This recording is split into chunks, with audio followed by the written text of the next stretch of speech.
people like you to bring us out of our current, hopefully short-term difficulties and on to the kind of freedom that this republic, the people in this republic deserve. Congratulations.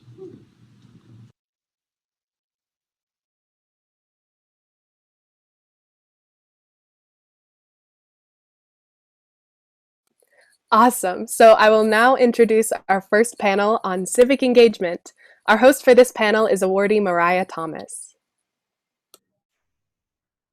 Hi there, my name is Mariah Thomas, and I am a sophomore at the University of Montana, double majoring in journalism and political science. Thank you all for being here with us tonight to celebrate this accomplishment for myself and these other amazing young people that are on this panel alongside me, as well as the young people who will be presenting on other panels this evening.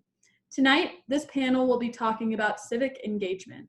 To give you a short definition of that, civic engagement, according to the New York Times, is working to make a difference in the civic life of our communities and developing the combination of knowledge, skills, values, and motivation to make that difference. It means promoting the quality of life in a community through both political and non-political processes. I, like every single student from these panels tonight, have participated in this concept of civic engagement, working to make a difference in my community. My way of doing this was through politics. In high school, I volunteered on political campaigns and started a nonprofit that engaged my peers. Others have made that difference and been civically engaged through protesting, fighting for equality, organizing, or volunteering. Whatever a person's contributions to their community, the concept of civic engagement is so important to creating real and tangible change. Perhaps the most important concept as far as civic engagement goes is giving others the space to do their part, no matter how big or small that part is. You can be civically engaged by just participating in the basic act of voting, or you can create a mass movement and be an organizer fighting to create meaningful change. Not all of us can do everything every single day, but all of us collectively doing our part is what creates a strong community, is what creates systemic changes, is what creates the space for each person to grow into their power. However large or small someone's actions are, being civically engaged creates better communities for us all. Our first question tonight is, what is a tool in the civic engagement toolbox, besides voting, that you think is an underdog tool and wish got hyped more? Our first panelist is Esme Hurd, who could not be here tonight but sent in a video.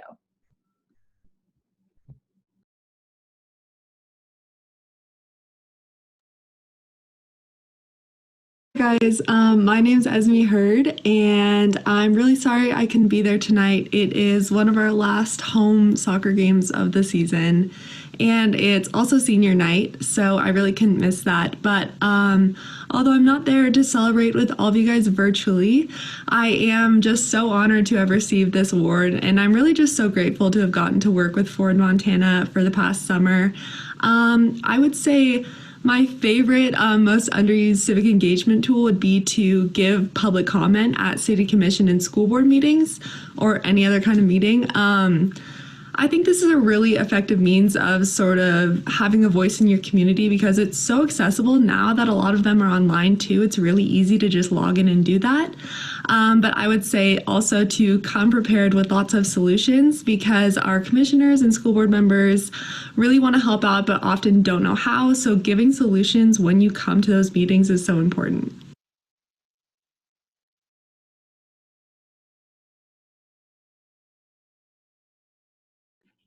Awesome. Next is Jaya. Hi, my name is Jaya King and my pronouns are she, her. And a tool that I think is an underdog that I really wish got hyped more is really just the power of one-on-one conversations with people. Just having discussions that you can relate to person on issues you're fighting for, whether that be Native culture representation or racial justice. I just feel like that's such a powerful way. I was asked to do some work with Indian Education for All and speak on a panel where I was really able to just sit down with a bunch of educators and talk about how they could support Native students. And it felt there felt like there was a lot of power of just being able to shape and make change, even no matter how small. I've also was asked to teach cultural activities to a group of 10 private school kids, elementary age school. And I think it was just really empowering to be able to shift talking about Native culture to a bunch of 8 and 9-year-olds. And I think through this process, it's really taught me that making a difference can be in any way. It doesn't really matter how small, as long as you're making change. And it's really shown me how being able to civically engage with my community has helped me realize how much power I hold. Thank you.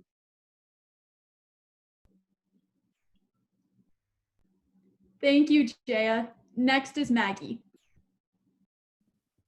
Hi, my name is Maggie and my pronouns are she, her. And I think that attending local government meetings, kind of similar to Esme, and utilizing the public comment portion is a really helpful tool.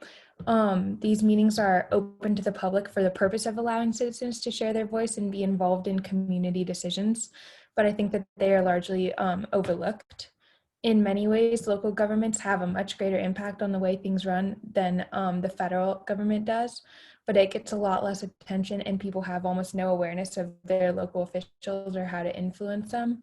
But when I was trying to change a policy at my high school to make our school more inclusive, I really underestimated the power of attending a school board meeting. But after surfacing our concerns at this meeting, we were really able to create change, and this experience showed me the power that participation in public meetings can have, and it proved like that individuals have voices in the community and the policies that govern it. So. Great, thank you, Maggie. Next is Lily. Hi, my name is Lily Madison and my pronouns are she, her, hers. Sometimes when you see something wrong in the world, you may feel frustrated and small. You may wonder, what can I do? I'm young and silly and no one will listen. But really, the best thing to do is persevere and speak up. To find a respectful way to voice your feelings and be prepared to fight for what's right with confidence, creativity, and humor. Our actions of making sure there was access to feminine hygiene products in our school spoke to a whole community around the world and hopefully gave confidence to women and girls to speak up for their needs so no one would miss a day of school. The Revolutionary Girls Baking Society's message touched over 3 million people and was featured on such news sites as the Daily Mail, CNN, Washington Post, NPR, and more. When you feel like just 3 middle school girls in a sea of problems, sometimes all you really can do is give a voice to the voiceless, and just maybe you'll find yours on the way. You are a force to be reckoned with. Never let others bring you down. Period. Awesome, Lily, thank you. Our next question is, what does civic engagement mean to you? Our first panelist will be Kenzie. Thanks so much, Mariah. As cheesy as it sounds, the thing that I have been reflecting on, particularly in the last 6 months of isolation, is just how much civic engagement relies on community and recognizing the humanity of other people. And I think for me, I've been really focusing on how my civic engagement is fueled by the concept of love for your friends and your families and the place that you live in. And whether it's pushing for feminine products in middle schools or new playground equipment on your local park or voting or running for office, I think it's really important to remember that the reason we do these things are because that we care about other people and we want to see the best for them. I think often we think about civic engagement in terms of duty and responsibility, and that's great. But unless we remember why we care about what happens to other people, I think it can get really trying. So for me, I am really focused on how civic advocacy in particular is a way of showing love to other people, especially this beautiful state that we live in. Thank you, Kenzie. Our next panelist is Zara. Hi everyone, my name is Zara Morris. My pronouns are she, her, hers. I'm 17 years old and I'm from Missoula, Montana. And to me, Mariah already kind of defined what community or civic engagement means to me, but it really just, in my opinion, means showing up for your community and taking action about something you believe in.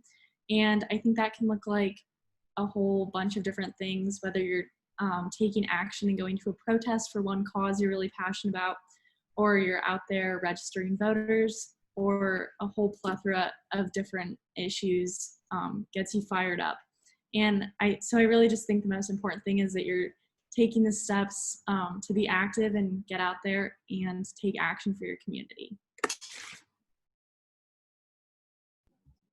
Thank you, Zara. Our next panelist is Harry. Thanks, Mariah. For me, civic engagement is really rooted in a willingness to have meaningful conversations with folks that you disagree with and being able to come together and find solutions. And more important than talking with folks that you disagree with is listening to folks that you disagree with. It's really easy to get caught up in our own worldview and shut out those that we don't agree with, but it leads to and has led to bitter polarization and distrust in our governmental systems. There's a great Maya Angelou quote that I've heard many a times in stump speeches that says, "We are more alike, my friends, than we are unalike." And I think that is a universal truth of the human condition. We have so much in common and share so many similar values, yet all too often we find ourselves on opposite sides of the same coin. If we want to achieve real, lasting civic progress through civic engagement, then we have to have the tough conversations with folks that we have opposing views. And we have to approach these conversations with a willingness to learn from our counterparts, no matter how divided we may feel. Thank you. Thank you, Harry. Finally, we have Catherine, who sent in a video.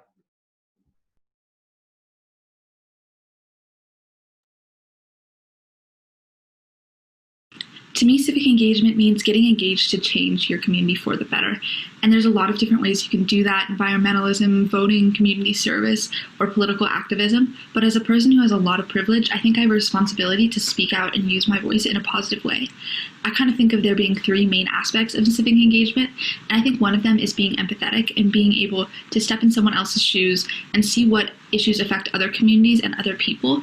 I think it's really cool that you can use your voice to amplify someone else's, and you don't only have to make change in things that directly affect you. And so I think that's really important. One of the other parts that I think is key is perseverance, because I know I've definitely been in situations where you're trying to push for change or better your community, and there's a lot of pushback, and it can be really demoralizing when you want to do something that seems clearly to you like the right thing. So just continuing and not letting yourself get too down about it, and also realizing that there's always going to be more work to do. There's always something else you can improve, whether it's for yourself or for someone else. I think the last part is probably the most obvious, but that civic engagement is your voice in your community, and you can be as quiet as you want or as loud as you want, but being able to be engaged lets other people hear you, and that gives you power. And I think for me that's been pretty motivating, especially as someone who can't vote, and that's kind of the coolest aspect of civic engagement to me. Awesome. Great job, panelists. I'll pass it off now to Marita, who will be introducing the racial justice panel. Hello, everyone. My name is Marita Growing Thunder, and my pronouns are she, her, hers, and I'm an enrolled member of the Fort Peck, Assiniboine, and Sioux tribes of eastern Montana. I'm also a direct descendant of Chief Red Teepee of the Kiowa Tribe of Oklahoma and Yellowfish of the Comanche Tribe of Oklahoma. Wherever you are tuned in from within North or South America, please acknowledge that you are guests on Indigenous land or Aboriginal territories. I am honored and privileged this evening to be introducing this next panel on the discussion of racial justice in the state of Montana. I grew up on the Flathead Indian Reservation just north of Missoula. Racism is ingrained within the non-Native communities in Western Montana. I'm sure that many Black or Indigenous people within the crowd or the panel can relate and understand the existing hate that surrounds the state and has plagued the United States since colonial contact. Tonight, as we go through these questions, please keep in mind that white privilege has created so much access that Black or Indigenous people cannot have, such as sleeping in the comfort of our homes, going for a run, going to the park, going to school. I want to touch on the topic of anti-Blackness because I feel that it is important to center Black folks in the center of this conversation. Anti-Blackness is everywhere. It is the fact that we are having this conversation, this discussion, It is why I am, as a light-skinned Indigenous person, am giving you this introduction. I'm not here before you today to attack your privileges, but to introduce you all to the realities of what it is like to be Black or Indigenous in this country and in the state of Montana, and what to do about your community's racism. Racial justice is historical, political, and relevant to every aspect of life in the United States. Because of the current colonial settler state, racial inequality has become systematic and culturally genocidal through the creation and implementing of white supremacy through our currently funded and protected police state that allows murderers to walk free under our unjust legislature. Examples of this are seen in the murders of young Indigenous women within the past 2 to 3 years in the state of Montana. Like the impacts of racism, racial justice takes on many walks of life, from action at local, statewide, or national jurisprudence like decriminalizing cannabis or sex work, making artistic statements like painting murals or writing poetry.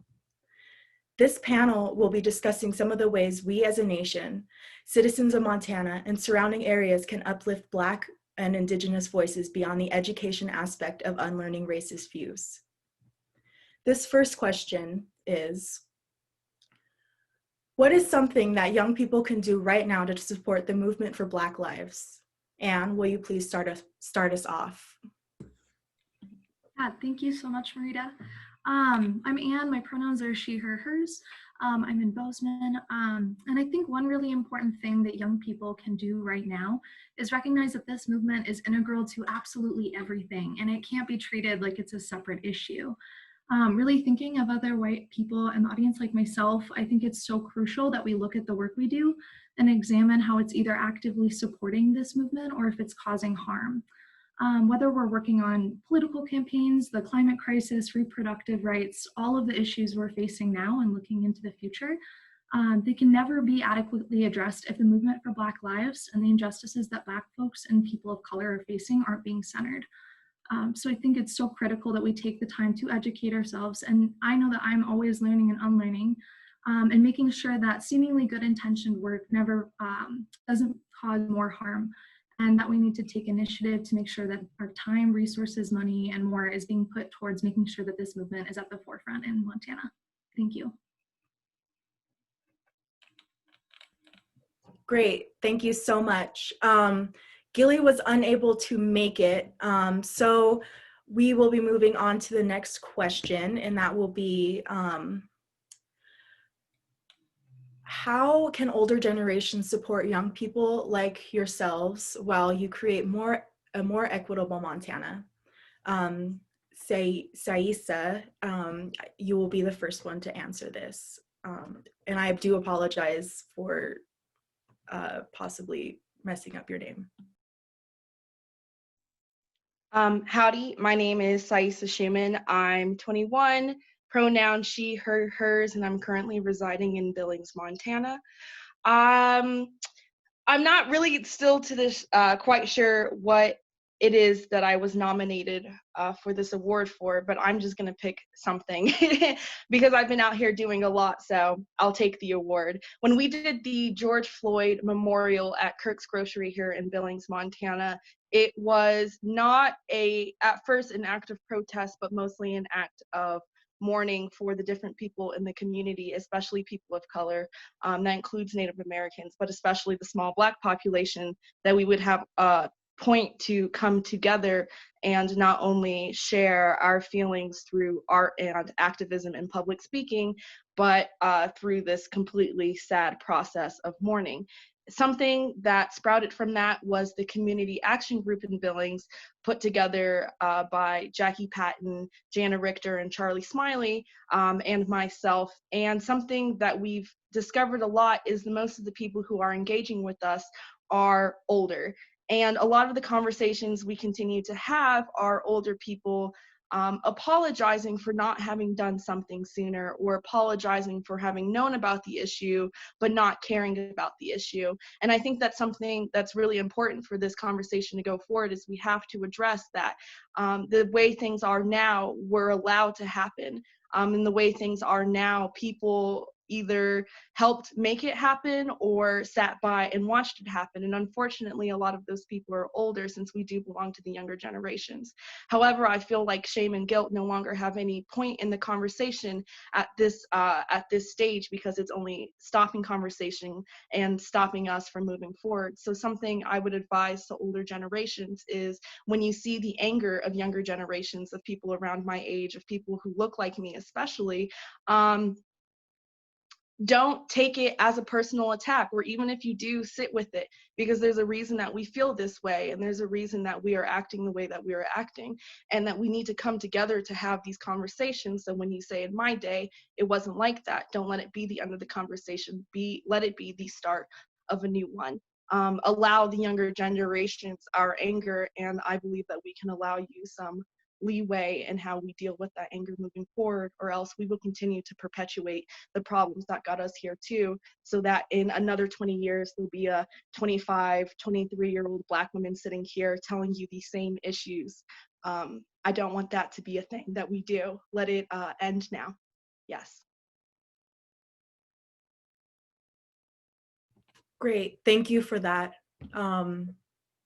Up next, we have Jericho, who will be answering this next question. Cool. My name is Jericho. I use he, him, his pronouns, and I'm located here in Bozeman. And the advice I would give to the older generation is to just share your knowledge and experience with us. I know personally I've looked up to my elders since I could remember, and that age gap like varies based on like personal connection, but definitely mentor us, like pass on what you know through your experience and guide us, so that we not only have to like reinvent the wheel as we're fighting for equity, justice, and inclusion, but like bring us in the fold, share what you know, share the things you've done in your lifetime. And then also like, don't let the whole like, y'all got it easy, like y'all are too sensitive narratives to invalidate us and the work that we're doing in our respective communities. Because at the end of the day, we're fighting for some of the same rights that y'all fought for at one point in time. So just like validate us, uplift our voices, and then also just like bring your acquaintances into the fold, because oftentimes our voices aren't going to be listened to because of that like age cohort gap. So also just like champion for us in the process. Thank you. So our final panelist for this panel will be Sadriana. Thank you, Marita. And I agree with everything Jericho, Marita, and Saisa said. Very powerful words. My name is Cedriana, and I'm in Great Falls, and I use the pronouns she, hers, and hers. A lot of the older generation have already seen racial injustice happen and overlooked, and therefore this era is not unfamiliar to them. However, it's different in this time period because we should have been further along in social issues than what we currently are. I know it's hard to unlearn things that we've been practicing for decades, but my biggest advice for the older generation for them to help is to understand that the world is now more progressive than ever. It is more inviting and welcoming, and it would be phenomenal if they could just get on board with that. What would also be a big help is to create safe spaces for those that are making changes and speaking out, just to create a safe space that we can be listened to without fear of an irrational response. Yeah, thank you. Thank you. Awesome. Thank you so very much. Okay, cool. I will be introducing the Williams now. They're able to join us for a few quick minutes to talk to all of you and all the awardees. So I will go ahead and turn it on over to them.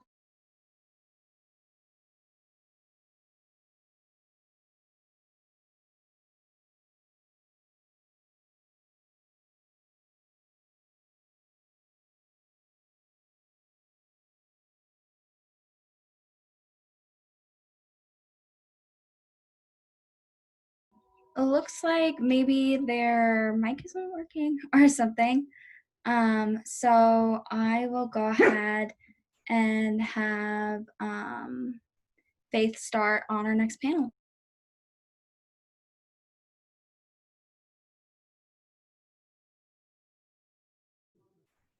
Hey everyone, thank you so much for coming here and tonight and joining us as we celebrate the accomplishments of our 25 amazing young activists and change makers.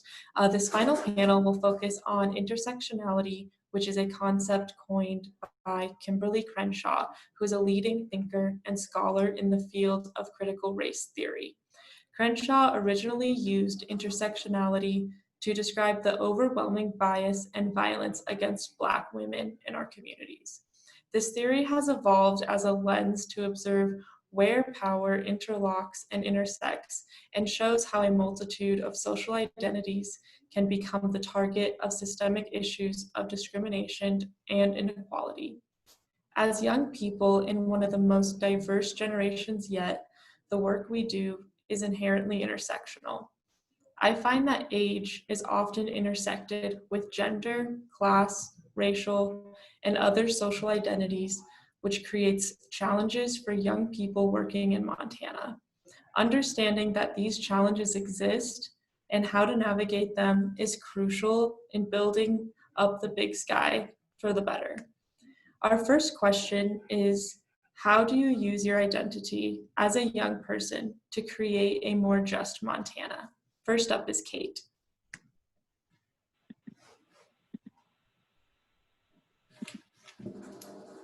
Hi, I'm Kate Bick. I use the pronouns she, her, hers. And I think it's really starting to be known that young people have a lot of power. I think older people have acknowledged that, and we just now have to embrace it. Being young has a lot of power and a lot of responsibility in it. We are inheriting like the world from the generations before us. I'm currently a senior at the high school, and so I think there is a lot of opportunities for us young people to have really valid conversations in a more open and tolerant space. And I think in a lot of ways, students are forced or like already have an open mind about other people's opinions, and we really focus a lot on like listening. I think I also have the responsibility to help change the thinking of past generations and to help educate people. Being white and cisgender, I have a lot of privilege, and so I think it's my responsibility to help educate, because it's not the people that are being oppressed job to help educate other people on those topics. So I think I can really use my youth to help expand my voice, because it's well needed in a lot of places. Thank you, Kate. Next up, we have Mia answering the same question.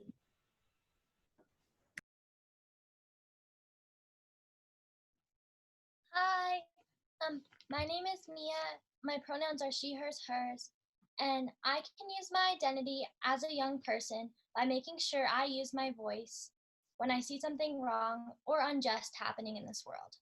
I may not have as much power as the adults around me, but I am certainly capable of using my voice in any way to my ability to be heard.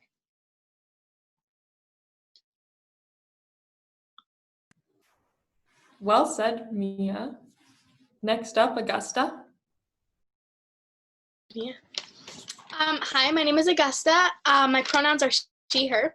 And as a young person trying to make change in my school, I worried that my ideas were not being taken seriously. So I had to gain the respect that I deserved from my teachers and principal.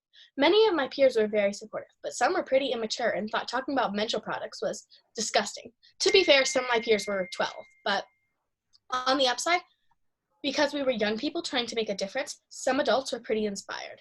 I think that's why we got national attention, because the director of NARAL tweeted a picture of our tampon cookies cheering us for being 7th graders. That pushed the 7th graders that pushed for what we want. Basically, when you're young, you can have big ideas. Then you find supportive adults to help you make them a reality. Thank you so much, Augusta. Moving on to our next question. The final question of the night is, why should intersectionality be a focus of young organizers, and how do you use this concept for change? First up is Maggie.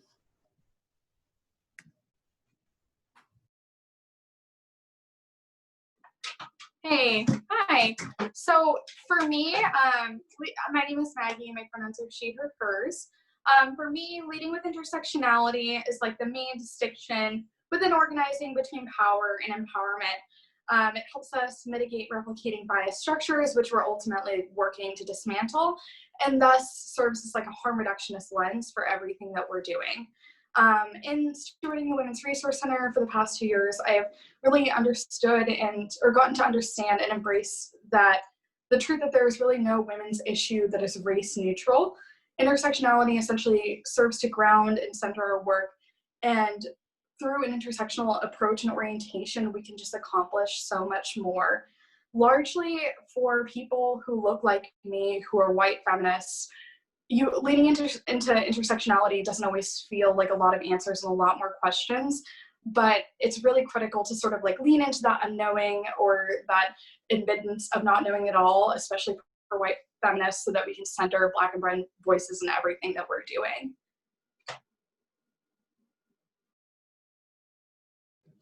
Perfect. Thank you so much. Now, before we continue on with this part of the panel, I would like actually to go back to our last question, so we could hear from our amazing awardee, June.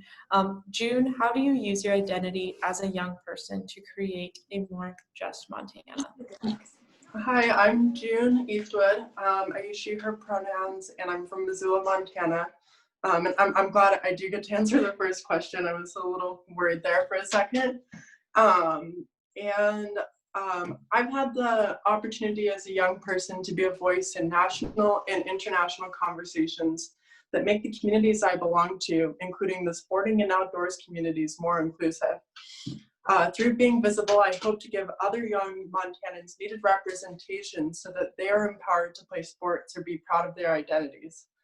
As a white trans woman, I use my platform and my privilege to bring awareness surrounding the additional barriers that Black trans women face when they pursue the same opportunities. Kimberly Crenshaw's theory of intersectionality has helped me to understand that people often face different and compounding barriers to participation. I hope to continue to use my voice and visibility to make my community safer and more accessible for everyone. All communities in Montana should be safe and accessible for LGBT, Black, and Indigenous people alike. Thank you so much, June. You are a really great example of using your identity and intersectionality to create a more just Montana, and like we could all follow your example.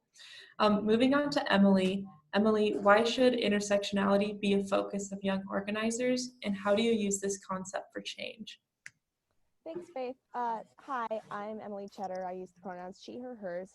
And in creating a brighter political future, we need to have a more empathetic outlook by considering equity of opportunity rather than just equality of opportunity. Crenshaw's theory of intersectionality incorporates the diversity of each individual's experience and applies their unique lenses to broader structural problems, which is especially helpful for activists like myself to consider that have notable privilege. In a world that is increasingly more diverse, polarized, and even daunting in a lot of ways, our ability to recognize each aspect of an individual's identity that is oppressed helps us narrow down the reforms that need to be made for certain groups, which is especially helpful in the current tumultuous political climate we face. By listening to as many voices as possible while considering collective action, we can create positive changes for the largest number of members in our community and try to make a brighter future for all Montanans, not just a select few. Thank you so much, Emily. Next, Calvin. Awesome. Thank you so much. I'm Keldon. I use he, him pronouns. Intersectionality should be a focus of young people because it promotes community and it pushes us towards a more cohesive understanding society. Kind of bouncing off of what Emily said earlier, equity over equality versus equality. I think that is a huge, huge thing. And in Crenshaw's theory, it boils down to if we understand other people's experiences and can use those in a broader spectrum, I think we can make a more cohesive and loving society for everyone. So in the past 3 years of my life, I've helped sort of make a nonprofit that produces drag shows in the Montana area. So as a drag performer, I've been able to use that platform to explore gender, as well as many different cultures that have come together. And we're able to sort of showcase those things for audience and educate them. And then in the return, we raise money that we can put back into other communities throughout Montana to help promote a more healthy Montana. Thanks, Keldon. Hopefully I'll see one of your drag shows here in my hometown sometime. Next up, our last panelist of the night is Javian.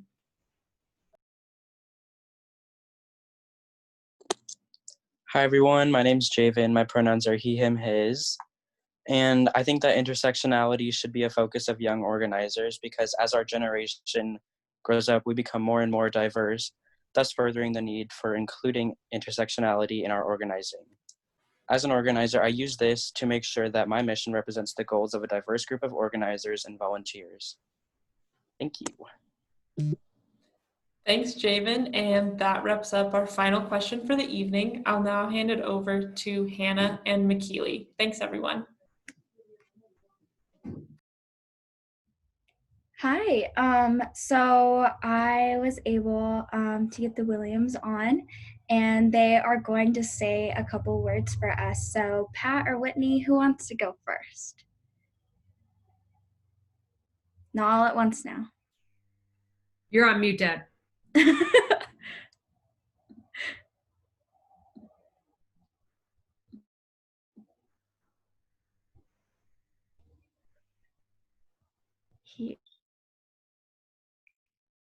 So try that. Oh, there. Is that it? There you go. You got it. You want to go first, Whit? No, go for it. Is there anything more boring than listening to each other trying to go first? Well, my congratulations to 25 people. I'm personally pleased that you've received this recognition. And I must say, that's because I've either been reading about you or to you. A number of you talked about the future and what youth can do to improve both today and tomorrow. And I thought about a quote that I think I have correct, which came from quite a while ago from Jack Kennedy when he was president in his short term. He said, "There is no substitute for youth." And indeed there isn't. You are simply the people that we look to for all of the nation's tomorrows. And there's simply no substitute for you. Those who come behind you are younger than you will also join a generation for which there can be no replacement. Part of that's just the nature of people and the world.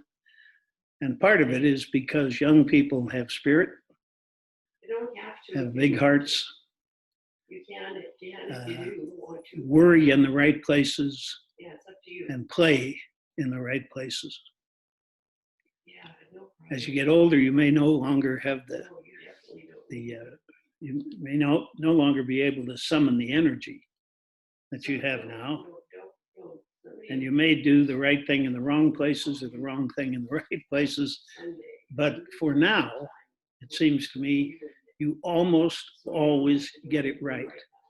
That is, those of you who are committed to try to make a difference through determination, hard work, intellect, whether it's in government or education, whether it's in policies like foreign affairs or science. It seems to me that young people, because of their seeking, young humans seek. And so often, many of them find something that the rest of us missed. There's always something new to be done. There's always a better way to do it. And it seems to me that it is, absolutely is, the determination and the dreams of youth that make it so, that make the discoveries so, the creations just so. Not every young person has it, but we know 25 that do, and we're proud of you. Very, very proud of you. So keep it up, stay in touch. I am really sorry that we couldn't have done this in person. I'd like to meet you, shake your hand, sit down. Many of the 25, the under 25, have, when we did it live, have stayed in touch with me. And some have become, after a few years, some have become real friends with whom I enjoy a Sunday or morning coffee. I hope that happens with some of you. I hope I get to know you better. And I hope you get to know me a little bit, along with my wife, Carol. Carol was the first and only woman to serve as majority leader in the Montana State Senate, meeting in Helena, of course, the legislature. I, on the other hand, sort of flew the coop and ran not for a state office, but for a federal office, for Montana, to be Montana's congressman. And somehow I was successful in doing that.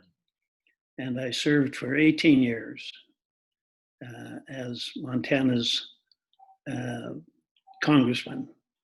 A few terms as the only congressman, and a few that Montana had, and a few years as one of two. Montana had two members of Congress one time. We're back to one again. Depends on the census. If the census count is good, that is to say, if it's an honest, true census count, they've really tried to find people, then Montana likely will go from its current one congressman to two again. And that'd be great. Two's twice as good as one. Well, maybe two congresswomen.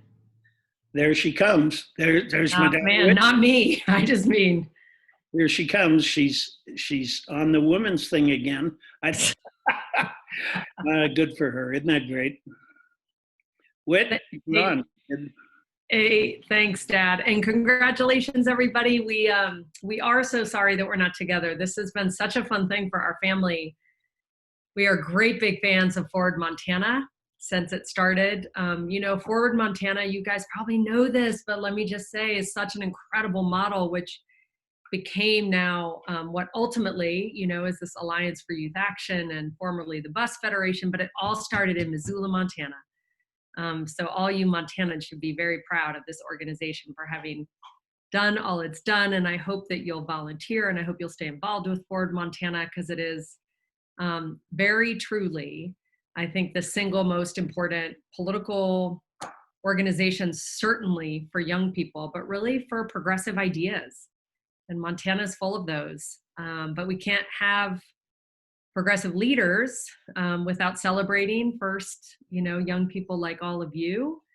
And then as you start thinking about running for office, which each of you are on the hook now, you got to think about it. You can't say no. You got to consider whether or not you would do it. And I say, especially to the young women on this call, we know there's something really interesting and true. There is a lot of research out in the world about how women don't self-select into public office.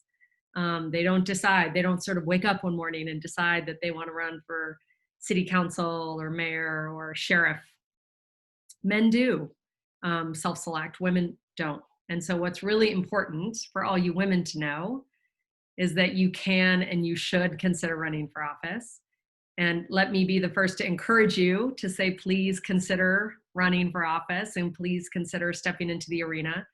It's on average, it takes a number of at least 7 times women to be encouraged and invited into public office before they actually do it. And so I'm looking at each one of you, men and women. all of you on this call, and I hope you all consider maybe running someday, because it is really important, and the skills that you get by or doing what you're already doing, which you're being honored for tonight, and organizing with folks like Forward Montana is going to really help you with the toolkit, you know, that you need to be a great activist over the long term. And I'll just say, you know, my dad and my mom are certainly role models for me, and I know for many of you who know them. I do hope you all will stay in touch with them, but I want to just say, you know, that I'm almost 50 years old, and I started, you know, licking envelopes and going door to door and doing all the things when I was a little kid, you know, because of my mom and my dad and my grandparents before them, but it doesn't stop. So I guess the last thing I would just say is this is a lifelong effort to make the world a better place, and it's sort of a daily task. So it's not something, you know, you're going to kind of hope that one election cycle is going to fix, God willing. This election cycle will fix some of our problems, some of our challenges, and get us on a road to a more, you know, equitable and maybe kinder country and state. But ultimately, it's not going to end with any one election. It's every day, and it's the hard work, like brick by brick, of doing that work to make sure that our communities do better. And it doesn't stop. My mom and dad are still doing it. You know, my dad's in his 80s, my mom's in her late 70s, and they're still hustling. My mom tonight is actually organizing pies for a old-fashioned bake sale for Carol's List, which helps elect Democratic pro-choice women to the state legislature. In almost her 80s, she's still doing that. So suit up, because it's going to be a long time, and take care of yourselves and be inspired and stay connected and get good tools so that you have them for what is a lot of fighting ahead, and hopefully also a lot of fun. And I hope you all will also stay in touch with one another, because this is an awesome group of people to be associated with. So congratulations from our family. Awesome. Thank you so much. So I have a couple questions that I received over the course of this. So if you awardees don't mind answering a couple questions, that would be super great. So the first one was for Maggie C., I believe. And it was, I want to make my voice heard in my local government, but I've never attended a city council meeting and am terrified of saying something wrong. Where do I even start? You said Maggie C? Yeah. Okay. I think that a good place to start would be submitting like online comments, because a lot of times you can write your response or question instead of actually attending the meeting, and this can be a good spot to start. Or another option could be writing an editorial and submitting it to the newspaper, or maybe advocating among others around you and creating a group, so then you could feel more confident that way. Good idea. Awesome. Cool. Thank you so much. The next question we had was a general question for all of you. So it was, they are curious what first pulled all of you into civic engagement and action. Do you all remember a moment or a cause that pulled you to act? And don't be shy. I will call on people. I'll jump in here. Okay, cool. So I'm sorry, I already pretended like this was over and took my earrings off, but we're gonna keep it pushing. Something that pushed me into being civically engaged is really just people not giving the time of day, or not being able to answer any of my questions, or just an unwillingness to do anything about the problems I was seeing out. And I had this I had this realization that if I wanted something to get done, then it may very well be that I would have to do it myself. And that mindset has been really helpful in all of the things I've done volunteer-wise, and especially in my time here in Billings, is because I find that if you start doing something, if you're like, I'm going to be the one to make this change, or I'm going to be the one to speak up, you run into a lot of people along the way who are really planning on doing the same things, or who were like, oh, you're going to say something, but what if I wanted to say it? And I'm like, do it. Come on, let's all do it. So basically, we just have to be the change that we want to see, which I guess is really corny, but honestly, I just can't wait for anybody else to do something that needs to be done. Got to do it myself. Awesome. Thank you so much. Does anyone else want to share?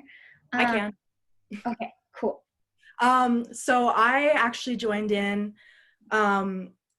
I started a project called Save Our Sisters, Missing and Murdered Indigenous Women Awareness, when I was a senior in high school.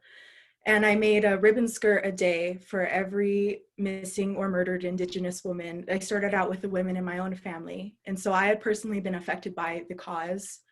And that's how I got into engaging with my communities, I should say, because I'm also a college student at the University of Montana.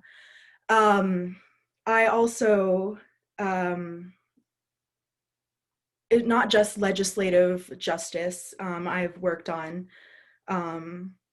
also worked on, I guess, healing in these situations. There's not one specific way that you can be the perfect civic engager, or be the perfect person, the perfect citizen when doing these discussions. You have to do what you can and what you're capable of, and know your position in these discussions as well.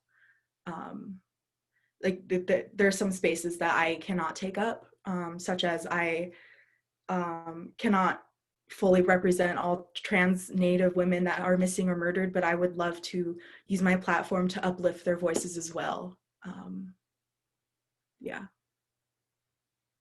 Sweet. Thank you so much. Awesome. So does anyone else want to share like a moment or a cause that pulled them into civic engagement? If not, I can totally move on to the next question.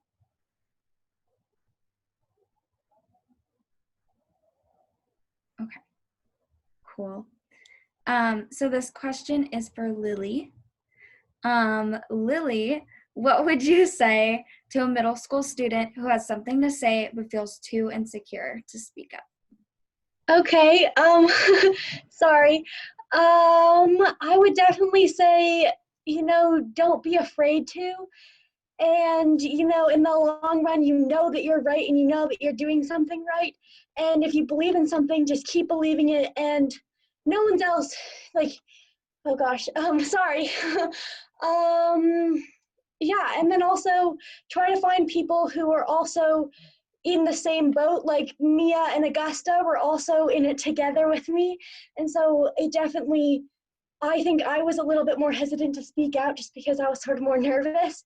And it was much more easier to be with my friends and working together than just one person. Well said, Lily. Thank you so much. Awesome. So our next question is for Harry. At what point do you say, let's agree to disagree?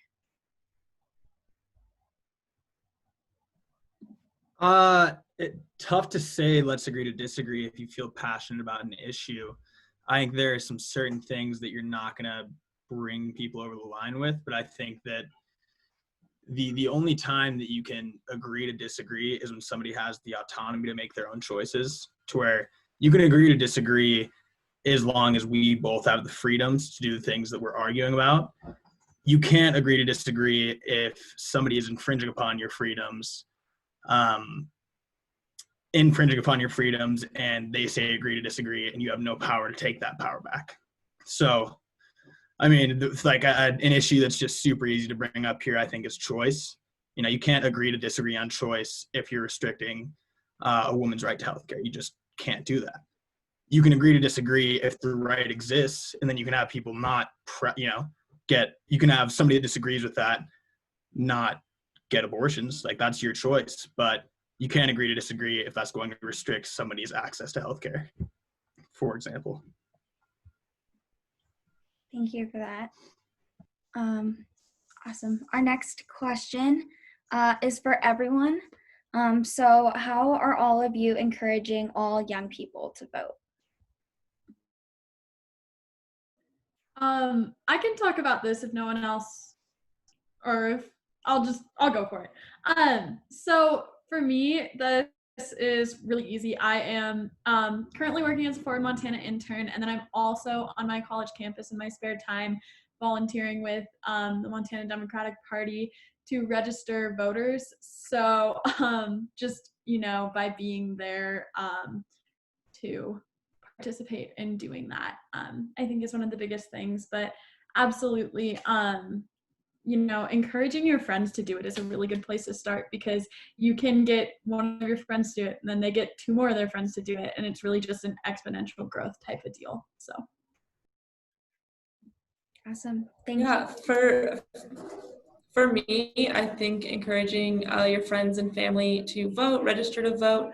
A lot of times it's good when you can help make it easy for them. So if you can take their voter registration form in for them, make sure they're absentee, send them a voter guide when it's time to vote, so they know who they're voting for and what issues they care about, and feel like they can make an informed decision. I feel like a lot of people I talk to who don't vote because they don't feel like they are informed enough to. So I think encouraging folks to get information and sharing information with them helps that process a lot.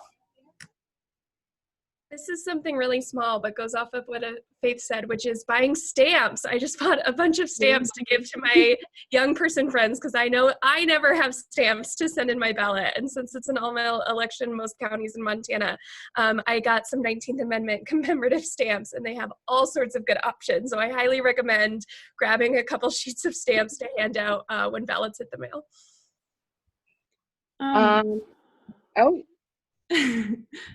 Go ahead.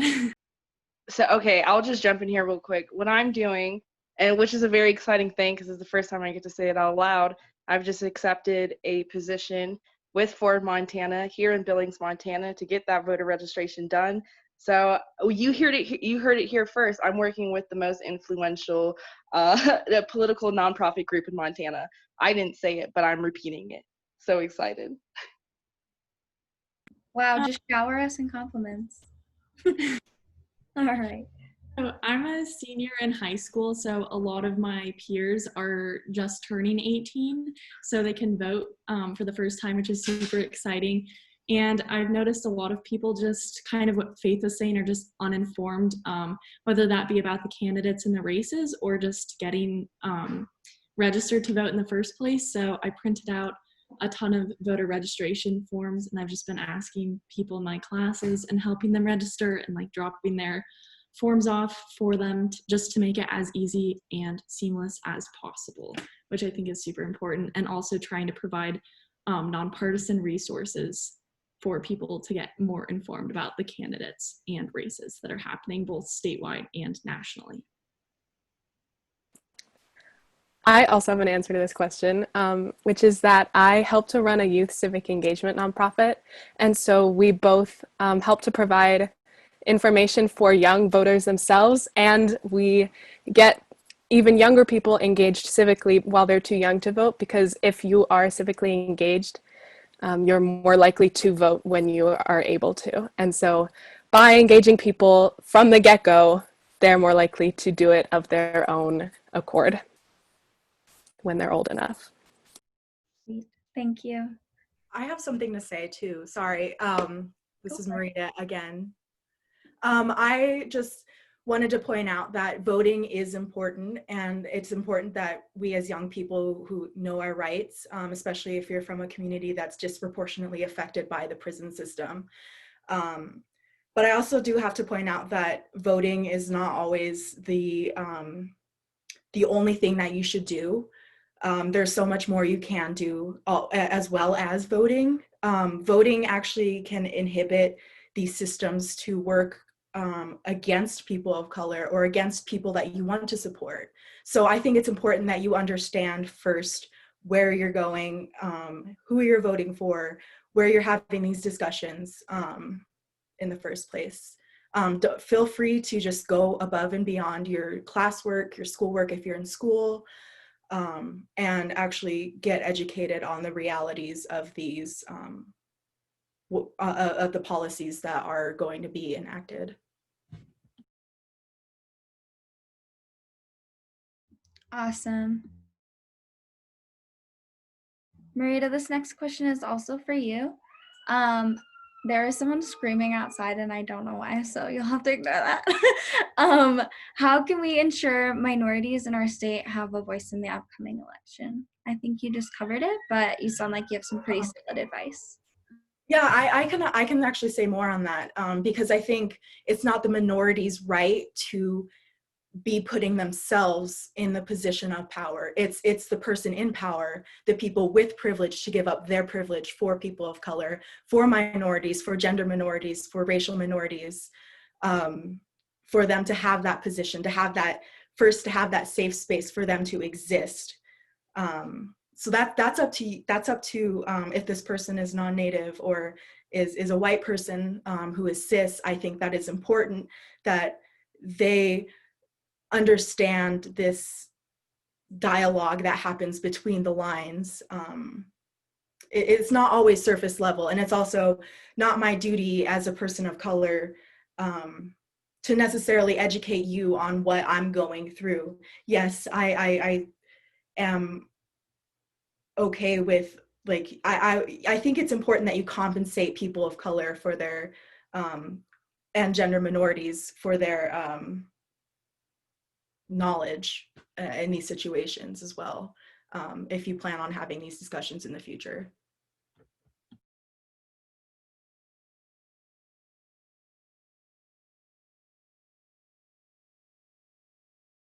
I believe Hannah is actually trying to close the window because the noise outside of her window is very, very disrupting. But I am just going to ask the next question. So the next question is for all of you again. How are all of you encouraging young people to be informed on issues and the candidates? Anybody have a great question that's coming to mind at first thought? Yeah, voting records speak volumes, and if there's an issue that's important to you, and this person has been elected to office before, maybe an incumbent, or they've been in a different office, a lot of these folks have voting records. Check them out. You can also watch debates. There was a great debate last night, Steve Bullock and Steve Daines. This weekend, I believe, there's a gubernatorial debate, and so you can really hear from the candidates themselves. And you can also reach out to them, send them emails, especially your local statewide elections. People running for state house and state senate love talking to you and hearing from you, and will actually a lot of times will take your ideas and introduce bills based on what you tell them, if you're engaged enough and reach out to them. One thing that I recently discovered and have been having a lot of fun with is campaign finance records. In the state of Montana, you can go onto the Secretary of State's website and you can find campaign finance reports for any candidate, and reading those and seeing who's donating to this campaign and how much money they're donating is really informative and pretty interesting. So I highly recommend. I'm going to jump in here again, and then I'm going to be quiet for the rest of the evening. Something I think is really important for young people now is, I spoke a lot on older generations, but something that's really important for younger generations is remembering that we don't know everything, which is personally really hard for me. Every time I'm faced with that, I'm like, what do you mean I'm wrong?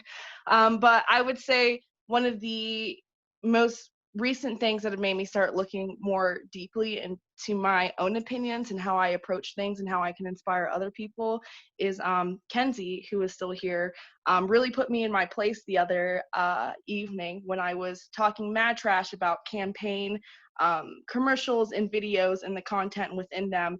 And it was really humbling and really important to me that I got to listen to someone who was working on these exact things and who was putting in just as much work as me or anybody else for the same reasons of bringing awareness to these issues and putting the right people into positions of power. And it made me realize what it is to be sort of an outsider in a lot of ways that I haven't experienced before, and how important it is to continue to keep my my eyes and my mind open for the different ways that we can reach people with our messages, and not to build a barrier between things that might not seem normal from or something that I want to go towards. So yeah, I guess just to TLDR myself, keep an open mind. We can still be wrong, even though it never feels like that. And most importantly, to listen to each other. This thing that we just did, this couple of hours we just spent with each other, I've never felt more inspired to continue to do the things that I've been doing. So just thank you to everyone who, you know, is here. We rock. And I feel really thankful to be counted amongst the ranks. Awesome. Thank you, McKinley, for taking over on that one. There was some children screaming, making happy noises, I guess. So does everyone feel like they spoke on, that wanted to speak on that question spoke? I think we have time for one more question. So the question I would love to ask is, have you received pushback in your efforts for your community, and how have you worked through it?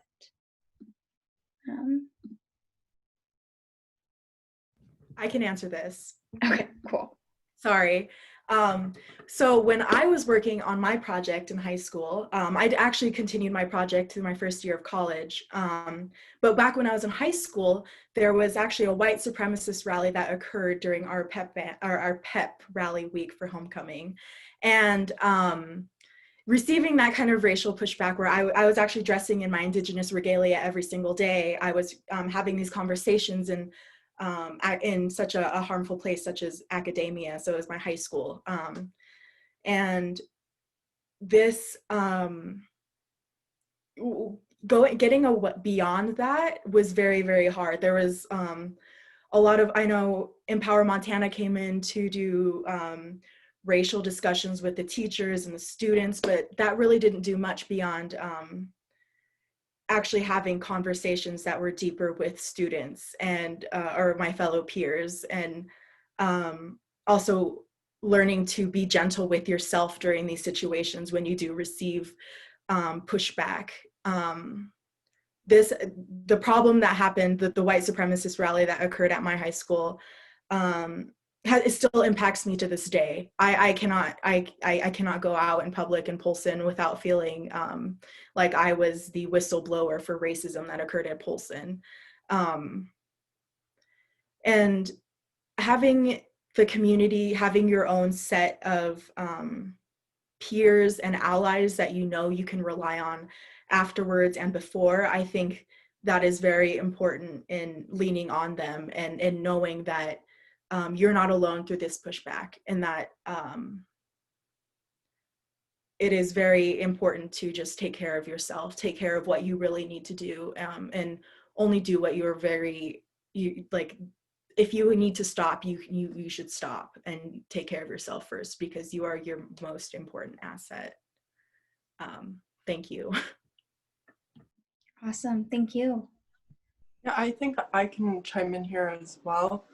I guess I was in sort of the unique position as the first trans woman to compete in a Division I sport on a women's team, and having my story covered in a lot of really major news sources, to have access to thousands of negative things that people wanted to say about me anywhere I wanted to go or anywhere I looked online. So I guess that made it really difficult for me in doing what I was doing to sort of sort through the positive things that were coming from what I was doing, just because I was constantly surrounded by negative things. And I think the only thing that really helped with that was, finding people that helped me sort through some of those comments and remind me of the good things that I'm doing and the good things that other young trans people, other, high school trans youth, or so be it, are seeing, and knowing that they can do that too. And I think just being reminded of like the future of what I'm doing was helpful in this, especially just really difficult dealing with that sort of a pushback.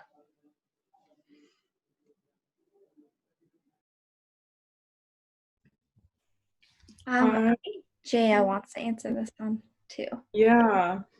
I think definitely in my community, oh, it's spooky dark in here, of Bozeman, Montana, just feeling the racism and experiencing that for 20 years, and then hundreds of generations back is like the first hurdle, I guess, but I guess one of the main hurdles I experienced here is when I pushed for anti-racism training at Bozeman High School. And being a woman of color, like receiving no support through that, and talking with school board members and principals, and just kind of making this point that people are experiencing so much racial abuse and microaggressions in the classroom, and there needs to be something done about it. And then receiving feedback that it was not needed or not at this time. I think that was really frustrating. But it really helped me in a way to find my footing, in which I started volunteering and then working at the Montana Racial Equity Project on education policy, and also like going to elementary schools and getting paid to teach about Native culture, because I know white teachers aren't going to do it as well. And I want to in a way that is incorporative, and I really wish I would have been taught about my Native culture in such a powerful way. And also just speaking with educators one-on-one. I think that's something that I really took from trying to do this project, and just learning to build relationships and fight for this cause of racial justice in all areas, in one-on-one scenarios. Awesome. And then we're gonna have Ciesa finish up the question, and then I think we're gonna wrap up for the evening. Okay, I said I was going to stop talking, but then you asked that question, and I just wanted to, a lot of things people are talking about, it is so dang hard trying to do racial justice in a state that is predominantly white. Whether it is with a group of people who really want to be dedicated to the issue, or a group of people who believe I'm causing unnecessary trouble in the state of Montana, which I've gotten a lot. Whether a white person is well-meaning or not, there are just things that you don't know from just purely not having to interact with people who look like me, or having to be, or you're like, oh, I've got a neighbor down the street, but how much time do you actually spend with them, and do you know about the actual troubles that are going through? My biggest pushback with the memorial here in Billings was just feeling unsafe at all given times. I was like, I don't know if someone's going to come put something mean on my fence, which is the easiest way to deal with something, or I don't know if the white supremacist who I've had problems with in town is going to show up and act on any of his threats. So it's something that I just need, especially the people who don't belong to any vulnerable populations or minority groups or marginalized groups, to understand, is that when, especially for the people in this group who have already talked about experiencing this, it is every moment of activism is putting ourselves at risk. It is making ourselves feel unsafe when there's an option to go inside and do nothing about it. It is making ourselves stay in a place that seems all the time threatening and unwelcoming to us, instead of moving to places with more people who look like us. And I don't mean to sound like I'm just discouraging anyone because of the demographics they belong to, but I think it is so important, not just for me to hear myself say it, but for the people who have been doing this regularly. We're really out here risking it for the biscuit, and we shouldn't have to. It shouldn't be my body on the line, but it is.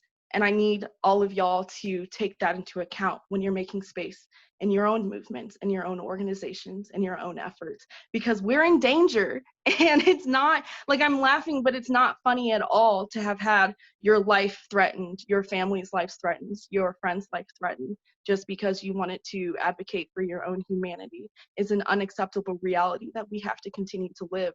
So really take that into consideration as you move forward with your efforts. And when you see people who look like me, or who especially don't look like you, give them the room and the opportunity, and make yourself feel a little unsafe for their being as well, because you cannot do it without us, and we cannot do it without you. Sweet, that's it.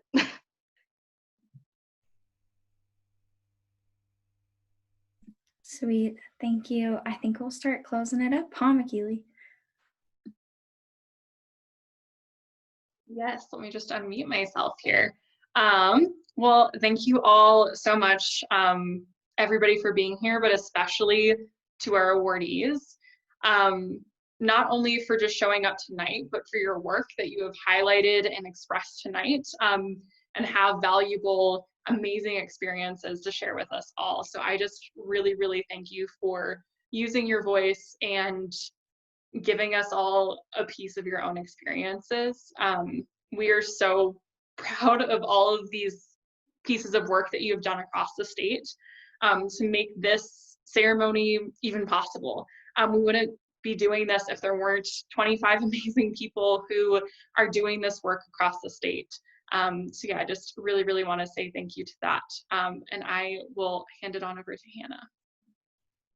Sweet. I also want to send a special thank you to the 25 under 25 selection committee, who I worked with before I even knew most of you. I appreciate the hard work that all of them did when reviewing so many applications and listening to the stories of young people working hard to create change in Montana. And I want to say a quick thank you again to those who donated, and to Clearwater Credit Union for sponsoring this evening. A huge shout out to Amara, our program director, for not only monitoring the chat this evening, but helping us navigate this process and really being a rock for us through it. McKeely has a couple more things, and then we're all wrapped up, ready to go. Yes, thank you so much, Hannah. I also just really want to point out that we really wish we were here in person this year doing this together, where we could have had fancy dresses and clothes and like other cool things going on. So just know that we really, really just are so appreciative that we even got to have this with you to celebrate all of your amazing accomplishments. And with that being said, I would just stay tuned for next year for the Williams Effect weekend. It is going to be bigger than ever. And we are hoping that, you know, you all who are also 25 under 25 awardees this year will be looking out in your own communities for other people to nominate next year, to keep this a long tradition of finding really, really amazing people who are doing great work across the state and also that are impacting us at larger national levels as well. So please just stay tuned for that and for chances to connect with some really amazing organizers from across the state. And to wrap up for the final evening, I will hand it over to Hannah. And I would just like to say Hannah was a 2017 awardee of 25 under 25 for some amazing work that she did as an organizer. She has been doing this work since she was in high school, and was raised by a single dad and was a first generation graduate. So just know that this evening was put on by another 25 under 25 awardee, who has been doing this work for 3 years after getting the award. So yeah, I will hand it off to Hannah to finish off the night. McKeely knows that when I'm tired, I get emotional, so that was actually a setup. but just kidding. Thank you so much, McKeely. McKeely joined the statewide team with me, and now I never have to, like feel alone while organizing in this big state. And so I am so lucky to have her and to have her when I was, organizing this event. So huge shout out to McKeely and her always awesome earrings. Now everyone's staring at your ears. A huge final thank you to the Williams for their legacy and their work in Montana. This weekend, normally is all about like honoring them. And so I just really wanted to emphasize that at the end, and we were lucky enough to have them on, which was so special. Finally, I hope you all have a wonderful and safe evening, and we will see you next year. Bye. Bye, everybody. Bye, everybody. Bye-bye. Bye. Have a great evening, all. See ya. Thank you so much. Bye. Farewell. Farewell. Au revoir. See you later. Hey, Bye. Hannah and McKeely, do you guys want to stay on for a second? Yeah. Yeah, it looks like people are still going off. There's still like many folk with us. Yeah. Okay. Bye, all attendees. Thank you so much for coming. Bye. We appreciate it. There's still 13 of you, so thank you. See you later. Bye. Bye. See you later. See you next year. Bye. Let me see who's in here. Bye, Mark. Bye, Shannon. Bye, Shauna. Bye, George. Bye, Ashley. Bye, Shayna. Bye, Bye, Karen.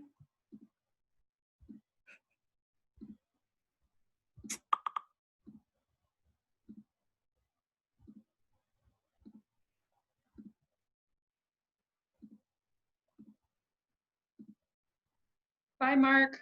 Bye, Shannon. Bye, Shauna.